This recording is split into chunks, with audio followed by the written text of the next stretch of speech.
As early as 1928, the communists declared that the racial differences among our people constituted the weakest and most vulnerable point in our social fabric. By constantly probing and straining at this one spot, they calculated that eventually the cloth could be torn apart and that Americans could be divided, weakened, and perhaps even set against each other in open combat. We mustn't kid ourselves into thinking that the communists have placed their agitators only into the black communities. They're working both sides of the street. They want hatred, violence, and bloodshed between the races, and they don't care how they get it or whom they use, even children if necessary. Here is a book that I think ought to be in every home library. It's entitled Color, Communism, and Common Sense by Manning Johnson. He joined the party as a young man because he honestly believed that the communists were trying to improve the conditions of his people. He was a dedicated communist, and eventually he rose to one of the highest ranks. But after many years, he discovered that instead they were merely planning to use his people in a bloody revolution to destroy America. And when he woke up to this, he dropped out of the party and devoted the rest of his life trying to alert his fellow citizens of all races to the true nature of the Communist Party as he knew it to be from the inside. Manning Johnson said, "Black rebellion was what Moscow wanted. Bloody racial conflict would split America. During the confusion, demoralization and panic would set in. Then finally the Reds say, workers stop work.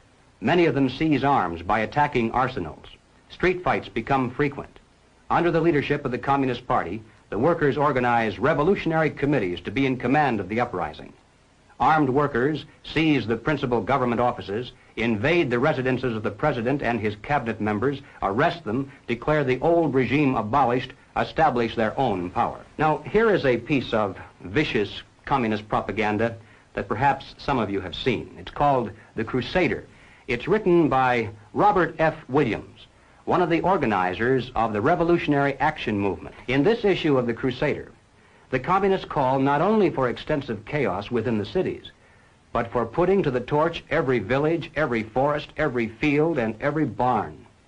The plan is for raging fires from one city to the next. The reason? Well, first, there's the value of sheer destruction. Secondly, it would force us to deploy our defenses and rescue units over the widest possible area. The communists point out that as long as our police and National Guard remain concentrated, they're invincible. But if they can be forced to spread out over the entire city and into the countryside as well, then they can be picked off from ambush one by one. And the third value of massive fire to the communists is psychological. The average American, they say, soft and decadent, when he sees billows of black smoke rising from one horizon to the other, when at night the only light he has to see by is the flickering red from flames leaping into the sky, he'll become paralyzed with fear and panic. He'll run away and hide and do nothing to interfere with the guerrilla bands as they strike at the community's power centers.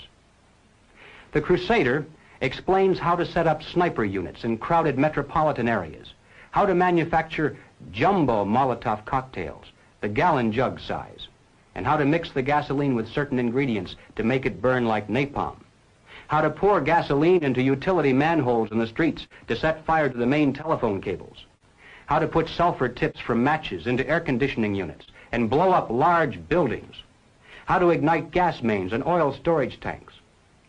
It explains how radio-controlled model airplanes can be used to fly explosive charges over heavily guarded fences into gasoline storage areas or munition stockpiles. It even calls for infiltration into the National Guard units, revolutionaries posing as non-militants for the purpose of getting free military training and for gaining access to critical military supplies and heavy weapons. And then, finally, Robert Williams says this: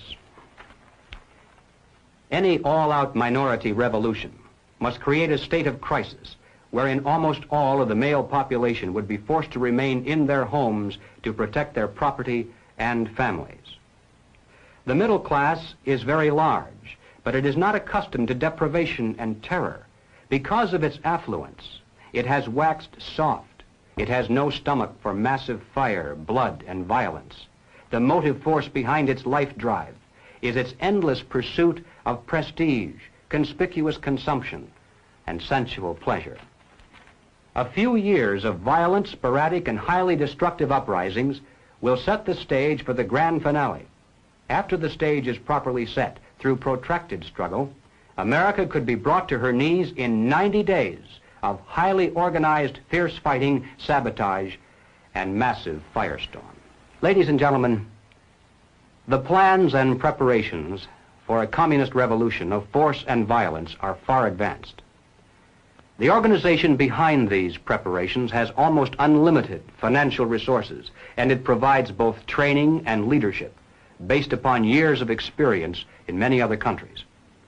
Our enemies are deadly serious about their task, and it's nothing short of national suicide for us to continue to ignore their plans and their progress. The violent revolution becomes of primary value to the communists to the extent to which it can be used to condition the masses psychologically to accept the non-violent revolution, which is offered supposedly as the only alternative. Hoping to avoid further violence and bloodshed, the public is to be pressured into accepting measures that will move the country gradually and legally toward communism, but without calling it that. The strategy of the proletarian revolution calls for the quiet conversion of our government into a communist regime, but under the banner of socialism. Well, what is socialism? All right, let's define it. According to the dictionary, socialism is a political concept based upon the principle of government ownership and control of property, the means of production, and the avenues of commerce.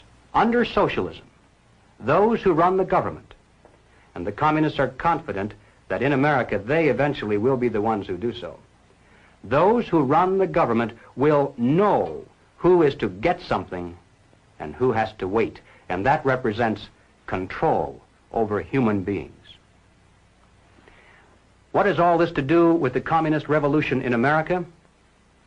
Well, ladies and gentlemen, it has everything to do with it, because the building of socialism is the communist revolution in America. It represents the process whereby our country can be moved gradually toward communism without the people even being aware of it. No matter what grievance we may have, real or imagined, no matter what national problems we may face, the communists seize upon these as excuses to build socialism. They have one and only one solution for all problems: more government, and then more and more until it's total government.